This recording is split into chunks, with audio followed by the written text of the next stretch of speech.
से बोलिए जय माता दी। प्यारे भक्तों, आज गुप्त नवरात्रि के 5वें दिन आप सभी श्रवण करेंगे 10 महाविद्या की 5वें स्वरूप माँ भुवनेश्वरी की व्रत कथा। देवी भागवत में वर्णित मणिद्वीप की आदि शास्त्री देवी हरलेखा ह्रीं मंत्र की स्वरूपा शक्ति और सृष्टि क्रम में महालक्ष्मी स्वरूपा आदि शक्ति भगवती भुवनेश्वरी भगवान शिव के समस्त लीला विलास की सहचरी है। जगदम्बा भुवनेश्वरी का स्वरूप सौम्य और अंग कांति अरुण है। भक्तों को अभय और समस्त सिद्धियां प्रदान करना इनका स्वाभाविक गुण है। 10 महाविद्याओं में ये 5वें स्थान पर परिगणित है। देवी पुराण के अनुसार मूल प्रकृति का दूसरा नाम ही भुवनेश्वरी है। ईश्वर रात्रि में जब ईश्वर के जगद्रूप व्यवहार का लोप हो जाता है, उस समय केवल ब्रह्म अपनी अव्यक्त प्रकृति के साथ शेष रहता है। तब ईश्वर रात्रि की आदि शास्त्री देवी भुवनेश्वरी कहलाती है। अंकुश और पाश इनके मुख्य आयुध हैं। अंकुश नियंत्रण का प्रतीक है और पाश राग अथवा आसक्ति का प्रतीक है। इस प्रकार सर्वरूपा मूल प्राकृतिक ही भुवनेश्वरी है, जो विश्व को वमन करने के कारण वामा शिवमयी होने से ज्येष्ठा तथा कर्म नियंत्रण फलदान और जीवों को दंडित करने के कारण रौद्री कही जाती है। भगवान शिव का वाम भाग ही भुवनेश्वरी कहलाती है। भुवनेश्वरी संग से ही भुवनेश्वर सदा शिव को सर्वेश होने की योग्यता प्राप्त होती है। महानिर्वाण तंत्र के अनुसार संपूर्ण महाविद्याएं भगवती भुवनेश्वरी की सेवा में सदा संलग्न रहती है। 7 करोड़ महामंत्र इनकी सदा आराधना करते हैं। 10 महाविद्याएं ही 10 सोपान हैं।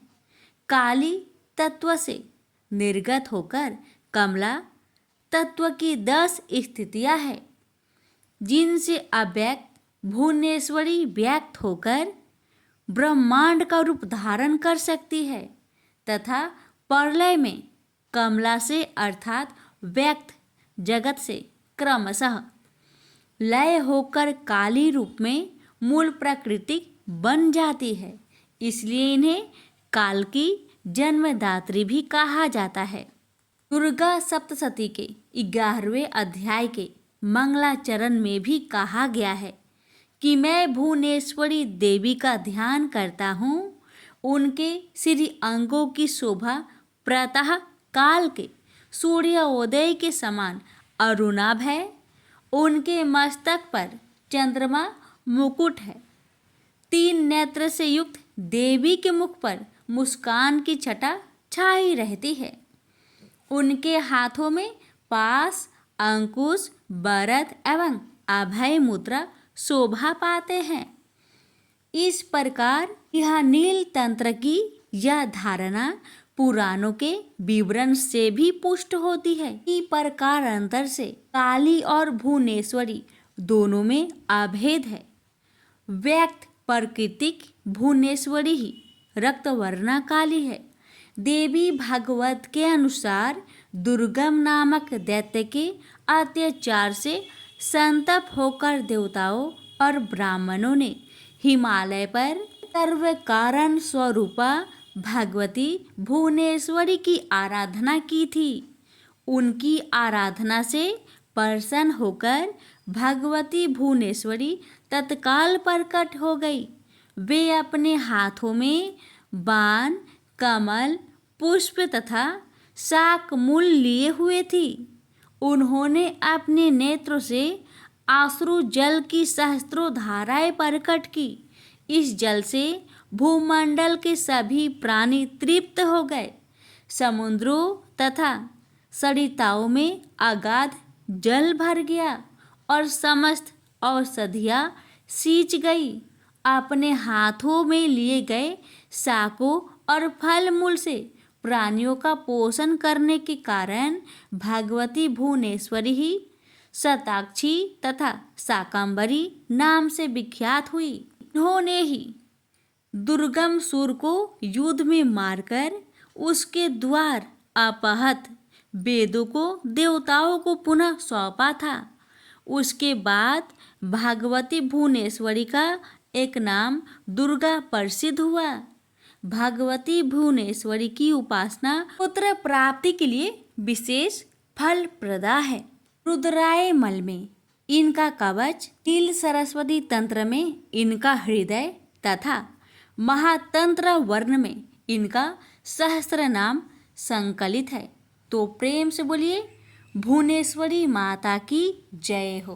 माता रानी सबका कल्याण करे।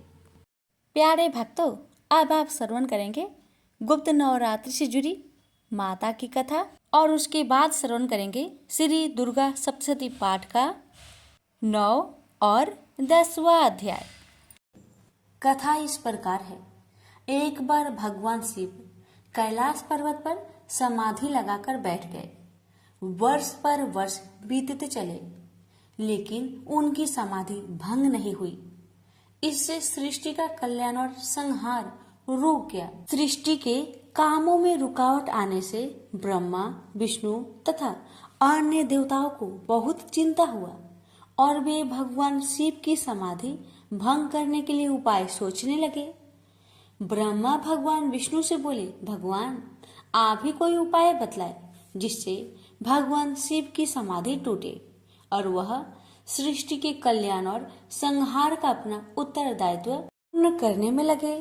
अगर सृष्टि का चक्र रुक गया तो संसार नष्ट हो जाएगा। विष्णु भगवान बोले, ब्रह्मा जी आपने ही तो इस सृष्टि को पैदा किया है, आपने ही विधान बनाया है, इसलिए आप ही कोई उपाय सोच सकते हैं। ब्रह्मा जी बोले, भगवान शिव की समाधि पर हमने किसी उपाय से भंग कर भी दी तो वह कल फिर समाधि लगा लेंगे। मैं चाहता हूँ कि कोई ऐसा अस्थायी उपाय सोचा जाए कि सृष्टि का चक्र विधान के अनुसार चलता रहे। विष्णु जी बोले, हम जिस उपाय से अब तक ऋषि मुनियों की तपस्या भंग करते आए हैं, क्या उसी प्रकार कामदेव को भेजकर भगवान शिव की समाधि भंग नहीं की जा सकती? भगवान शिव निर्विकार है, अर्थात उनके मन में ना तो कोई विकार है और न पैदा किया जा सकता है, इसलिए यह उपाय कारगर सिद्ध नहीं होगा। ब्रह्मा जी बोले, भगवान हो सकता है कामदेव से प्रभावित होकर भगवान शिव अपनी समाधि तोड़ दे और फिर किसी स्त्री से विवाह कर ले। विवाहित होने के बाद उनकी आए दिन की इस समाधि से मुक्ति मिल जाएगी। विष्णु जी बोले, लेकिन पितामह आपकी नजर में क्या कोई ऐसी कन्या है जो निर्जन पर्वत पर रहने वाले शिव को पति रूप में स्वीकार कर ले? ब्रह्मा जी बोले, मैंने इस काम के लिए योग माया से प्रार्थना की है। उन्होंने चतुर्भुज चामुंडा के रूप में मुझे दर्शन देकर वचन दिया है, वह शिव के साथ विवाह करने के लिए तैयार है। माँ भगवती अपने वचन का पालन करने के लिए प्रजापति की पुत्री के रूप में जन्म ले चुकी है। प्रजापति दक्ष ने उनका नाम सती रखा है। इसका अर्थ है पहले ही सारी व्यवस्था कर चुके हैं। विष्णु बोले, मुझे केवल आपकी अनुमति की आवश्यकता थी भगवान। ब्रह्मा जी बोले, इधर भगवती दुर्गा ने दक्ष प्रजापति की कन्या सती के रूप में जन्म ले लिया था। जब वह बड़ी हुई तो उन्होंने अपने पिता दक्ष प्रजापति से कहा कि वह भगवान शिव का पति के रूप में मन ही मन में वर्ण कर चुकी है। सती की बात सुनकर दक्ष बोले, तुम पागल हो गई हो बेटी, शिव तो संसार में वैराग्य ले चुके हैं, वह कभी भी सांसारिक बंधनों में नहीं बंधना चाहेंगे। सती बोली, आप चिंता मत कीजिए पिताजी, मैं अपनी तपस्या द्वारा उन्हें विवाह करने के लिए तैयार कर लूंगी। दक्ष बोले, कोशिश करके देख लो बेटी, लेकिन मुझे आशा नहीं है कि तुम्हारी तपस्या शिव की समाधि भंग कर सकेगी। सती ने माता पिता से आज्ञा लेकर घर में ही भगवान शिव की आराधना करनी आरंभ कर दी। सती की तपस्या के प्रभाव से भगवान शिव की समाधि टूट गई। वह उमा के सामने प्रकट होकर बोले, मैं तुम्हारी तपस्या से बहुत प्रसन्न हूँ उमा, जो भी चाहो वर मांग लो। उमा बोली, भगवान यदि आप मेरी तपस्या से प्रसन्न हैं तो मुझे पत्नी के रूप में स्वीकार कर लीजिए। भगवान शिव तथास्तु कह के वहाँ से अंतर्ध्यान हो गए। स्त्री की इच्छा अनुसार प्रजापति दक्ष ने उमा का विवाह शिव के साथ कर दिया। शिव उमा को लेकर कैलाश पर्वत पर आ गए। एक बार ब्रह्मा जी के दरबार में सब देवता बैठे थे। दक्ष प्रजापति भी वहां आए। ब्रह्मा पुत्र होने तथा सृष्टि बढ़ाने के कारण उनकी प्रतिष्ठा को देखते हुए सबने खड़े होकर उन्हें आदर दिया, प्रणाम किया, पर भगवान शिव वैसे ही बैठे रहे, उनके लिए जैसे कोई आया ही नहीं था। दक्ष ने इसे अपना अपमान समझा और क्रोध में कह बैठे, शिव मेरे जमाता हैं, उन्हें चाहिए था कि मुझ ससुर को उठकर प्रणाम करके आदर देते, पर लगता है इनमें देवताओं के योग शिष्टाचार नहीं है। किसी भी देव यज्ञ में भाग लेने की पात्रता इनमें नहीं है, अतः इन्हें किसी यज्ञ में भाग न दिया जाए। दक्ष क्रोध में बोलते रहे, शिव के लिए जैसे कुछ हुआ ही नहीं हो। वे उसी तरह मुस्कुराए चुप रहे। ब्रह्मा जी की सभा से लौटने के बाद दक्ष ने अपने श्राप को प्रतिष्ठा के लिए स्वयं एक यज्ञ किया तथा निश्चय किया कि इसी यज्ञ में शिव को यह भाग न देने की प्रारंभ किया जाए। उन्हें उस विशाल यज्ञ में भाग लेने के लिए समस्त देवताओं को आमंत्रण भेजा। यज्ञ शुरू हुआ तो देवता लोग आकाश मार्ग से यज्ञ में भाग लेने के लिए जाने लगे। दक्ष की पुत्री सती जो अपने पति शिव के साथ कैलाश धाम में बैठी थी, देवताओं तथा देव पत्नियों को इस प्रकार सज धज कर जाते देख शिव से पूछ बैठी, प्रभु ये सारे देवता अपनी पत्नियों के साथ कहाँ जा रहे हैं? तब भगवान शिव ने कहा, तुम्हें पता नहीं, तुम्हारे पिता दक्ष प्रजापति ने भूमंडल पर बहुत बड़ा यज्ञ शुरू किया है, उसी में भाग लेने के लिए ये सब जा रहे हैं। यह सुनकर सती को आश्चर्य हुआ। उन्होंने कहा, पिताजी विशाल यज्ञ कर रहे हैं और अपनी ही बेटी तथा जमाता को पता ही नहीं। आपके पास निमंत्रण आया है क्या? शिव जी ने हंसकर कहा, अगर निमंत्रण आता तो क्या तुम्हें पता न चलता? सोचा होगा कि जहाँ सब देव तथा देव नारियां देवोपम वस्त्र तथा अलंकारों से सजी धजी आएंगी, वहाँ हमारा जमाता भूत प्रेतों जैसी वेशभूषा में आकर शोभा बढ़ाने के बजाय मेरी हंसी कराएंगे। इसलिए शायद उन्होंने निमंत्रण नहीं भेजा। ने तो उस अपमान की कोई परवाह नहीं की, पर सती अपने तथा अपने पति के प्रति इस प्रकार के व्यवहार से बहुत दुखी हुई तथा इसे अपना अपमान समझा। वे बोली, अपनी प्रतिष्ठा तथा दिखावती श्रेष्ठता का इतना ही ध्यान था तो बेटी ब्याहने से पहले सोचना चाहिए था। मैं पति के इस अपमान को बिल्कुल भी नहीं सहूंगी। मुझे आज्ञा दीजिए, मैं वहां जाकर पिता से पूछती हूँ तथा ये भी देखूंगी कि देवगण कैसे हैं जो देवाधिदेव शिव के बिना उस यज्ञ में भाग लेने जा रहे हैं। शिव ने कहा, उन देवों को क्या पता है कि हमें निमंत्रण नहीं दिया गया है। वैसे भी तुम्हें इस बारे में ज्यादा विचार नहीं करना चाहिए। बिना निमंत्रण के जाने पर अपमान होता है, इसलिए मेरी सलाह है कि तुम भी मत जाओ। सती अपने पिता द्वारा की गई इस उपेक्षा तथा अपमान को सह न पा रही थी। पति शिव की आज्ञा न मिलने पर भी सती अपने पिता के घर जाने की जिद पर अड़ी रही। शिव ने सोचा कि सती क्रोध में है, पता नहीं कुछ अनहोनी न हो जाए, इसलिए उन्होंने अपने कुछ गणों को सती की रक्षा के लिए भेज दिया।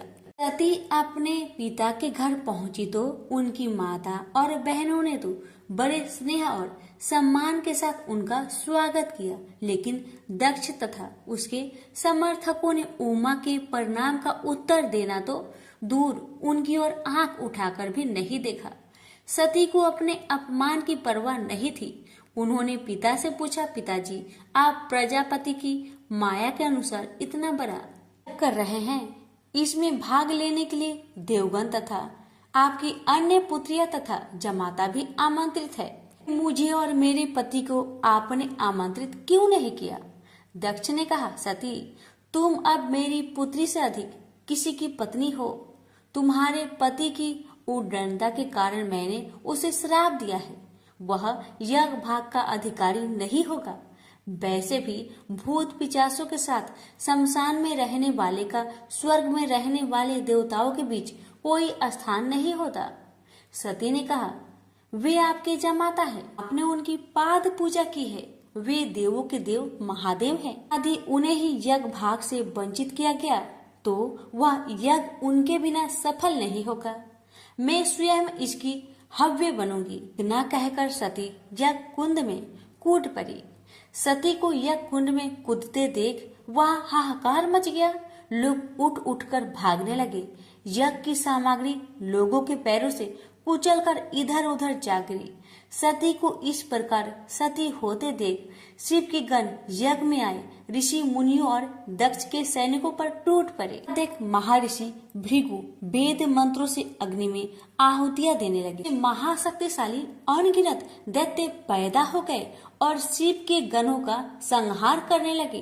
तभी आकाशवाणी हुई, मूर्ख दक्ष, तूने जिसको अपनी पुत्री समझकर अपमान किया है, अनादि शक्ति जगत की सृष्टा, रक्षिका और कल्पात में संहार करने वाली है। वही योग माया माँ भगवती है। तूने उनका अनादर करके अपने विनाश के द्वार खोल लिए हैं। अब शिव के क्रोध से तेरी रक्षा करने वाला इस संसार में कोई नहीं है। भगवान शिव के गण भागकर उनके पास पहुँचे और उन्होंने सती के सती होने की पूरी घटना सुना दी। उमा के सती होने की घटना सुनकर भगवान शिव के क्रोध की सीमा ना रही। उन्होंने अपनी एक जटा उखाड़कर पर्वत पर दे मारी, जिससे महाप्रलय के समान भयंकर शब्द के साथ ही महापराक्रमी वीरभद्र पैदा हो गया। वीरभद्र के उत्पन्न होते ही 10 दिशाएं कांप उठी। फिर शिव जी ने दूसरी जटा उखाड़कर एक चट्टान पर दे मारी, जिससे महाकाली उत्पन्न हो गई। उनका रूप इतना विकराल था कि उन्हें देखकर शिव के गणों में भी भय की लहर सी दौड़ गई। महाकाली के साथ ही काली, कात्यायनी, ईशानी, चामुंडा, मुंड, मर्दनी, भद्रकाली, भद्रा, वली और वैष्णवी भी पैदा हो गई। फिर भद्र ने कहा, भगवान आज्ञा दीजिए, मैं क्या करूं? यदि आपकी आज्ञा हो तो मैं क्षण भर में ही सारे समुद्र को सोख कर मुझे ब्रह्मांड को भस्म कर डालूं और सारे देवताओं और ऋषि मुनियों को भी भस्म कर दूं। शिव जी बोले, वीरभद्र, ब्रह्मा का पुत्र दक्ष यज्ञ कर रहा है, अत्यंत अभिमानी और मेरा विरोधी है। जाओ उसके यज्ञ का विध्वंस कर दो और वहाँ जो भी देवता, गंधर्व, ऋषि मुनि हो उन सबको भस्म कर डालो। फिर शिव ने महाकाली से कहा, महाकाली, तुम इन 9 दुर्गाओं को साथ लेकर वीरभद्र की सहायता करो। दक्ष उसकी पत्नी और बंधु बांधवों को मारकर उसके वंश को समाप्त कर दो। भगवान शिव की आज्ञा पाते ही वीरभद्र और भद्रकाली ने यज्ञ भूमि में पहुंचते ही जैसे प्रलय मचा दी। दक्ष की सेनाओं को समाप्त करके वे दोनों शिव जी के गणों के साथ जो भी सामने आया उसी को मौत के घाट उतारते चले गए। उन्होंने यज्ञ की वेदी तोड़ डाली। यज्ञ में काम आने वाली सारी वस्तुओं उठाकर नष्ट कर दिया। घबराकर दक्ष भगवान विष्णु से बोले, भगवान, अब आप ही हमें सब संकटों से मुक्ति दिला सकते हैं। विष्णु बोले, दक्ष, तुमने शिव जी का अपमान करके भयंकर अपराध किया है। उनके गणों का सेनापति वीरभद्र इतना शक्तिशाली है कि मैं भी उनका कुछ नहीं बिगाड़ सकता। वीरभद्र ने ऋषि मुनियों और देवताओं को पृथ्वी पर पटक पटक कर मार डाला। भृगु ऋषि की छाती पर पाँव रखकर उनकी दाढ़ी उखाड़ ली। शिव जी को देखकर हंसने वाले ऋषि पूषा के दांत तोड़ डाले और फिर वेदी के भीतर छिपे दक्ष को बाहर खींचकर उसका सिर हाथों से मोड़कर धधकते हुए अग्नि कुंड में फेंक दिया। इस प्रकार अपने स्वामी का अपमान करने वाले दक्ष को पूर्ण रूप से दंडित करके वीरभद्र कैलाश पर्वत पर लौट गए। से बोलिए उमापति शंकर भगवान की जय, नौ दुर्गा माता की जय। इस अध्याय में सुनेंगे निशुंभ वध की कहानी। राजा ने कहा, ऋषिराज, आपने रक्त बीज के वध से संबंध रखने वाला वृत्तांत मुझे सुनाया। अब मैं रक्त बीज के मरने के पश्चात क्रोध भरे हुए शुंभ व निशुंभ ने जो कर्म किया वह सुनना चाहता हूँ। महर्षि मेधा ने कहा, रक्त बीज के मारे जाने पर शुंभ और निशुंभ को बहुत क्रोध आया और अपनी बहुत बड़ी सेना को इस प्रकार सर्वनाश होते देखकर निशुंभ देवी पर आक्रमण करने के लिए दौड़ा। उसके साथ बहुत से बड़े बड़े असुर देवी को मारने के वास्ते दौड़े और महापराक्रमी शुंभ अपनी सेना सहित चंडिका को मारने के लिए बढ़ा। फिर शुंभ और निशुंभ का देवी से घोर युद्ध होने लगा और वह दोनों असुर इस प्रकार देवी पर बाण फेंकने लगे जैसे मेघों से वर्षा हो रही हो। उन दोनों के चलाए हुए बाणों को देवी ने अपने बाणों से काट डाला और अपने शस्त्रों की वर्षा से उन दोनों दैत्यों को चोट पहुंचाई। निशुंभ ने तीक्ष्ण तलवार और चमकती हुई ढाल लेकर देवी के सिंह पर आक्रमण किया। अपने वाहन को पहुंची हुई देखकर देवी ने अपने क्षुद्र नामक बाण से निशुंभ की तलवार व ढाल दोनों को ही काट डाला। तलवार और ढाल कट जाने पर निशुंभ ने देवी पर शक्ति से प्रहार किया। देवी ने अपने चक्र से उसके 2 टुकड़े कर दिए। फिर क्या था, दैत्य मारे क्रोध के जल भुन गया। उसने देवी को मारने के लिए उसकी ओर शूल फेंका, किंतु देवी ने अपने मुक्के से उसको चूर चूर कर डाला। फिर उसने देवी पर गदा से प्रहार किया। देवी ने त्रिशूल से गदा को भस्म कर डाला। इसके पश्चात वह फरसा हाथ में लेकर देवी को ओर लपका। देवी ने अपने बाणों से उसे धरती पर सुला दिया।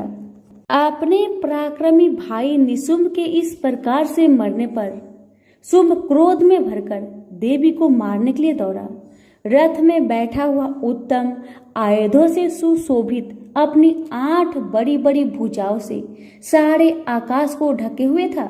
शुंभ को आते हुए देखकर देवी ने अपना शंख बजाया और धनुष की टंकार का भी अत्यंत दुस्सह शब्द किया। साथ ही अपने घंटों के शब्द से, जो कि संपूर्ण दैत्य सेना का तेज को नष्ट करने वाला था, संपूर्ण दिशाओं को व्याप्त कर दिया। इसके पश्चात देवी के सिंह ने भी अपनी दहाड़ से, जिसे सुन बड़े बड़े बलवानों का मद चूर चूर हो जाता था, आकाश पृथ्वी और 10 दिशाओं को पूरित कर दिया। फिर आकाश में उछलकर काली ने अपने दांतों तथा हाथों को पृथ्वी पर पटका। उसके ऐसा करने से ऐसा शब्द हुआ जिससे कि उससे पहले के सारे शब्द शांत हो गए।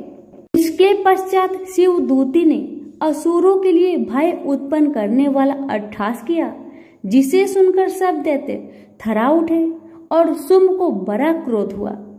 फिर अंबिका ने उसे, अरे दुष्ट, खड़ा रह कहा तो आकाश से सभी देवता जय हो बोल उठे।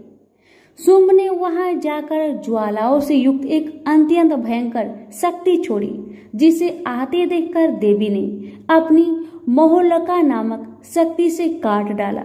राजन, फिर शुंभ के सिंहनाद से तीनों लोक व्याप्त हो गए और उसकी प्रतिध्वनि से ऐसा घोर शब्द हुआ जिसने इससे पहले के सब शब्दों को जीत लिया। शुंभ के छोड़े बाणों को देवी ने और देवी के छोड़े बाणों को शुंभ ने अपने बाणों से काटकर सैकड़ों और हजारों टुकड़ों में परिवर्तित कर दिया। इसके पश्चात जब चंडिका ने क्रोध में भर शुंभ को त्रिशूल से मारा तो वह मूर्छित होकर पृथ्वी पर गिर पड़ा। इतने में निशुंभ चैतन्य होकर वहां धनुष लेकर आया और अपने बाणों से उसने देवी काली तथा सिंह को घायल कर दिया। फिर उस राक्षस ने 10,000 भुजाएं धारण करके चक्र आदि आयुधों से देवी को आच्छादित कर दिया। तब भगवती दुर्गा ने कुपित होकर अपने बाणों से उन चक्रों तथा बाणों को काट डाला। यह देखकर निशुंभ हाथ में गदा लेकर चंडिका को मारने के लिए दौड़ा। उसके आते ही देवी ने तीक्ष्ण धार वाले खड्ग से उसकी गदा को काट डाला। उसने फिर त्रिशूल हाथ में ले लिया। देवताओं को दुखी करने वाला निशुंभ को त्रिशूल हाथ में लिए हुए आता देखकर चंडिका ने अपने शूल से उसकी छाती पर प्रहार किया और उसकी छाती को चीर डाला। शूल विदीर्ण हो जाने पर उसकी छाती में से एक उस जैसा ही महापराक्रमी दैत्य ठहर जा कहता हुआ निकला। उसको देखकर देवी ने बड़े जोर से ठहाका लगाया। अभी वह निकलने भी न पाया था कि उसका सिर अपनी तलवार से काट डाला। सिर के कटने के साथ ही वह पृथ्वी पर गिर पड़ा। तदंतर सिंह दहाड़ दहाड़ कर असुरों को भक्षण करने लगा और काली शिव दूती भी राक्षसों का रक्त पीने लगी। कौमारी की शक्ति से कितने ही महादैत्य नष्ट हो गए। ब्राह्मणी के कमंडल के जल से कितने ही असुर तेजोहत हो गए। कई दैत्य महेश्वरी के त्रिशूल से विदीर्ण होकर पृथ्वी पर गिर पड़े और कई बारही के प्रहारों से छिन्न भिन्न होकर धराशायी हो गए। वैष्णवी ने भी अपने चक्र से बड़े बड़े पराक्रमियों का कचुम्बर निकालकर उन्हें यमलोक भेज दिया और ऐन्द्री के वज्रों से कितने ही महाबली राक्षस टुकड़े टुकड़े हो गए। कई दैत्य मारे गए, कई भाग गए, कितने ही काली शिव दूती और सिंह ने भक्षण कर दिए। प्रेम से बोलिए माता रानी की जय हो। यहीं पर हमारी श्री दुर्गा सप्तशती पाठ 9वां अध्याय समाप्त हुआ। अब सुनिए 10वां अध्याय। इस अध्याय में सुनेंगे शुंभ वध की कहानी। महर्षि मेधा ने कहा, राजन, अपने प्यारा भाई को मरा हुआ तथा सेना को नष्ट हुए देखकर क्रोध में भरकर दैत्यराज शुंभ कहने लगा, दुष्ट दुर्गे, तू अहंकार से गर्व मत कर, क्योंकि तू दूसरों के बल पर लड़ रही है। देवी ने कहा, दुष्ट, मैं तो अकेली हूँ। इस संसार में मेरे सिवा दूसरा कौन है? यह सब मेरी शक्तियां हैं। देख, यह सब की सब मुझ में प्रविष्ट हो रही है। इसके पश्चात ब्राह्मणी आदि सब देवियां उस देवी के शरीर में लीन हो गई और देवी अकेली रह गई। तो देवी ने कहा, मैं अपनी ऐश्वर्य शक्ति से अनेक रूपों में यहाँ उपस्थित हुई थी। उन सब रूपों को मैंने समेट लिया है। अब अकेली ही यहाँ खड़ी हूँ, तुम भी यहीं ठहरो। महर्षि मेधा ने कहा, जब देवताओं तथा राक्षसों को देखते देवी तथा शुंभ में भयंकर युद्ध होने लगा, अंबिका देवी ने सैकड़ों अस्त्र शस्त्र छोड़े। उधर दैत्य राज ने भी भयंकर अस्त्रों का प्रहार आरंभ कर दिया। देवी के छोड़े हुए सैकड़ों अस्त्र को दैत्य ने अपने शस्त्रों द्वारा काट डाला। इसी प्रकार शुंभ ने जो अस्त्र छोड़े उनको देवी ने अपनी भयंकर हुक्कार द्वारा ही काट डाला। दैत्य ने जब सैकड़ों बाण छोड़कर देवी को ढक दिया तो क्रोध में भरकर देवी ने अपने बाणों से उसका धनुष नष्ट कर डाला। धनुष कट जाने पर दैत्येंद्र ने शक्ति चलाई, लेकिन देवी ने उसे काट कर फेंक दिया। फिर दैत्येंद्र चमकती हुई ढाल लेकर देवी की ओर दौड़ा, किंतु जब वह देवी के समीप पहुंचा तो देवी ने अपने तीक्ष्ण बाण से उसकी चमकने वाली ढाल को काट डाला। फिर दैत्येंद्र का घोड़ा मारा गया, रथ टूट गया, सारथी मारा गया। तब वह भयंकर मुकद्दर लेकर देवी ने अपने तीक्ष्ण बाण से उसके मुकद्दर को भी काट डाला। इस पर दैत्य ने क्रोध में भरकर देवी की छाती में बड़े जोर से एक मुक्का मारा। दैत्य ने जब देवी को मुक्का मारा तो देवी ने भी उसकी छाती में जोर से एक थप्पड़ मारा। थप्पड़ खाकर पहले तो दैत्य पृथ्वी पर गिर पड़ा, किंतु तुरंत ही वह उठकर खड़ा हुआ। फिर वह देवी को पकड़कर आकाश की ओर चला और उछला और वहां जाकर दोनों में युद्ध होने लगा। वह युद्ध ऋषियों व देवताओं को आश्चर्य में डालने वाला था।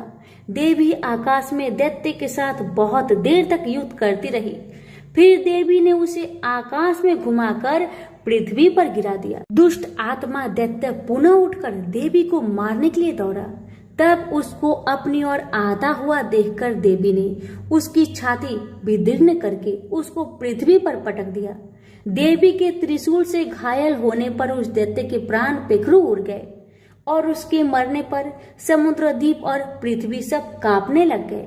तदंतर उस दुष्ट आत्मा के मरने से संपूर्ण जगत प्रसन्न व स्वस्थ हो गया तथा आकाश निर्मल हो गया। पहले जो उत्पात सूचक मेघ और उल्कापात होते थे वह सब शांत हो गए थे। उसके मारे जाने पर नदियां अपने ठीक मार्ग में बहने लगी। संपूर्ण देवताओं का हृदय हर्ष से भर गया और गंधर्वनियां सुंदर गान करने लगी। गंधर्व बाजे बजाने लगे और अप्सराएं नाचने लगी। पवित्र वायु बहने लगी। सूर्य की कांति स्वच्छ हो गई। यज्ञशालाओं की बुझी हुई अग्नि अपने आप प्रज्वलित हो उठी तथा चारों दिशाओं में शांति फैल गई। तो प्रेम से बोलिए माता रानी की जय हो। यहीं पर हमारी श्री दुर्गा सप्तशती पाठ का 10वां अध्याय समाप्त हुआ। एक समय की बात है, एक भाई बहन रहते थे। बहन का नियम था कि वह अपने भाई का चेहरा देखे ही खाना खाती थी। हर रोज सुबह उठती थी और जल्दी जल्दी घर का सारा काम काज करके अपने भाई का मुख देखने के लिए उसके घर से निकल जाती। एक दिन रास्ते में एक पीपल पेड़ के नीचे गणेश जी की मूर्ति रखी हुई थी। उसने भगवान के सामने हाथ जोड़कर कहा कि मेरे जैसा अमर सुहाग और मेरे जैसा अमर पिहर सबको दीजिए। यह कहकर वह आगे बढ़ जाया करती थी। हर दिन का उसका यही नियम था। जंगल के झाड़ियों के कांटे उसके पैरों में चुभा करते थे। एक दिन बहन भाई के घर पहुंची और भाई का मुख देखकर बैठ गई। तो भाभी ने पूछा, पैरों में क्या हो गया है ननद जी? यह सुनकर उसने भाभी को जवाब दिया कि रास्ते में जंगल की झाड़ियों से गिरे हुए कांटे मेरे पाँव में चुभ जाते हैं। जब वह वापस अपने घर आ गई तब भाभी ने अपने पति से कहा कि रास्ते को साफ करवा दो। हमारी ननद यानी कि आपकी बहन झाड़ियों के रास्ते से आती है तो उसके पाँव में बहुत सारे कांटे चुभ जाते हैं। पत्नी की इतना बात सुनते ही भाई तुरंत उठा और हाथों में कुल्हाड़ी लेकर सारी झाड़ियों को काटकर रास्ता साफ कर दिया। और इसी कारण से गणेश जी का स्थान भी वहां से हट गया। यह देखकर भगवान गुस्सा हो गए और उसके भाई के प्राण को हर लिए। लोग अंतिम संस्कार के लिए जब भाई को ले जा रहे थे तब उसकी भाभी रोती हुई लोगों से कही, थोड़ी देर रुक जाओ, उसकी बहन आने वाली है। वह अपने भाई का मुख देखे बिना नहीं रह सकती। उसका यह हर दिन का नियम है। तब लोगों ने कहा, आज तो देख लेगी पर कल कैसे देखेगी? रोज के दिन की तरह बहन अपने भाई का मुख देखने के लिए जंगल में निकल दी। जब जंगल में उसने देखा कि सारा रास्ता साफ किया हुआ है तब वह आगे बढ़ी तो उसने देखा कि सिद्धि विनायक को भी वहां से हटा दिया गया है। तब उसने जाने से पहले गणेश जी को एक अच्छे स्थान पर रखकर उन्हें स्थान दिया और हाथ जोड़कर बोली, हे गणेश महाराज, मेरे जैसा अमर सुहाग और मेरे जैसा अमर पिहर सबको देना। और फिर इतना कहकर आगे निकल गई। लड़की की बात सुनकर भगवान गणेश सोच में पड़ गए, अगर मैं इसका नहीं सुना तो मुझे कौन मानेगा, हमें कौन पूजेगा? तब सिद्धि विनायक ने उसे पीछे से आवाज दिया कि बेटी, इस खेजड़ी की 7 पत्तियां ले जा और उसे कच्चे दूध में घोलकर भाई के ऊपर छींटा मार देना, वह उठकर बैठ जाएगा। यह सुनकर जब बहन पीछे मुड़ी तो उसने देखा कि वहां तो कोई नहीं है, लेकिन फिर भी उसके दिल से आवाज आई, जो मैंने सुना वैसे ही करती हूँ, देखा जाए क्या होता है। इतना सोचकर वह 7 केजरी की पत्तियां लेकर अपने भाई के घर पहुंची। उसने देखा वहां कई लोग बैठे हुए हैं। भाभी बैठी रो रही है और पास में ही भाई का लाश रखा हुआ है।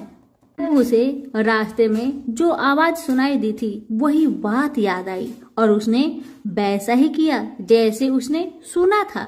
उसने केजरी के 7 पत्तियों को बताए हुए नियम के तहत भाई के ऊपर इस्तेमाल किया। तब उसका भाई उठकर बैठ गया। भाई बोला बहन से, मुझे तो बहुत ही गहरी नींद आ गई थी। तब बहन बोली यह नींद किसी दुश्मन को भी ना आए, और उसने सारी बात अपने भाई को बता दी।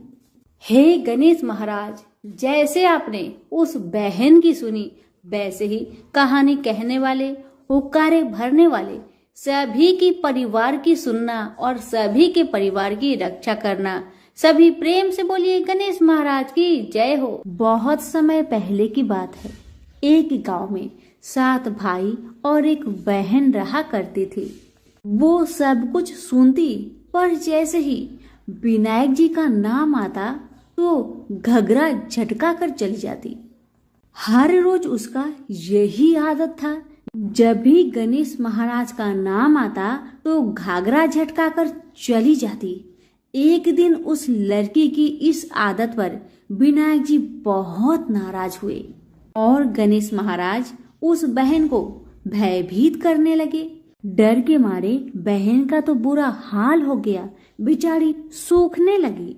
अपनी बहन को सूखता देख 7 भाइयों ने आकर पूछा, बहन क्या बात है, तुम इतनी दुखी क्यों हो, मुझे बताओ। पर भाइयों के बार बार ऐसे पूछने पर बहन ने कुछ नहीं बताया। भाई असफल रहे। तब से जो छोटा भाई था वह बहुत चतुर था, बहुत चालाक था। उसने आधी रात को अपना वेश बदलकर गणेश महाराज को पकड़ लिया और पूछा कि आप कौन हैं और मेरी बहन के साथ छल क्यों करते हैं। भाई की बातें सुन गणेश जी बोले, मैं तो गणेश महाराज हूँ। तेरी बहन सारी बातें सुनती है, पर जैसे ही मेरा नाम आता है तेरी बहन दूर चली जाती है, इसलिए मैं उसे डराता हूँ। भाई ने पूछा कि आप इसका उपाय बताए तो गणेश जी बोले कि कोई भी कहानी कहो तो गणेश जी की कहानी कहे बगैर नहीं उठना चाहिए। बहन ने उस दिन से नियम रखा कि वह रोज गणेश जी की कहानी सुनेगी और कहानी सुनने के बाद ही पूछ खाएगी, और बहन हर रोज ऐसा ही किया। अब तो बहन कहानी सुनने के बाद ही कुछ खाया करती थी। इस तरह से गणेश जी महाराज बहन पर प्रसन्न रहने लगे और उसकी सारी मनोकामनाएं को पूरी करने लगे। गणेश महाराज की आशीर्वाद से उस बहन को अच्छा घर और अच्छा वर मिला। तो प्रेम से बोलिए गणेश महाराज की जय हो। एक बार एक मेढक और मेढकी तालाब में साथ रहते थे। मेढक गणेश जी का बहुत बड़ा भक्त था। वह हर रोज गणेश जी की पूजा करता था। वह कुछ काम न करता, बस गणेश जी का नाम जपता रहता। मेढकी उससे बहुत परेशान थी। एक दिन मेढकी ने गणेश जी की मूर्ति छिपा दी। मेढक आया और गणेश जी की मूर्ति के बारे में पूछने लगा तो मेढकी ने बोला कि मुझे नहीं पता। एक दिन एक औरत उनके तालाब के पास आई और उसने अपने मटके में पानी भरने लगी। जैसे ही उसने पानी भरा वैसे ही मेढक और मेढकी उसके मटके के अंदर चले गए। घर जाकर उस औरत ने पानी गैस पर रख दिया। मेढक और मेढकी भी साथ में जलने लगे।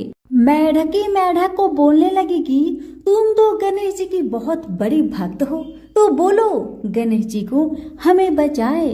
मेढक ने यह सुनकर गणेश जी का नाम जपना शुरू कर दिया। थोड़ी देर बाद एक सांड आया और अपने दोनों सींग मटके पर जा मारा और मटका जमीन पर गिरकर टूट गया और दोनों बच गए। मेढक ने घर जाकर गणेश जी की मूर्ति मेढक को लौटा दी और उसने भी गणेश जी का पूजन करना शुरू कर दिया। तो प्रेम से बोलिए गणेश महाराज की जय हो।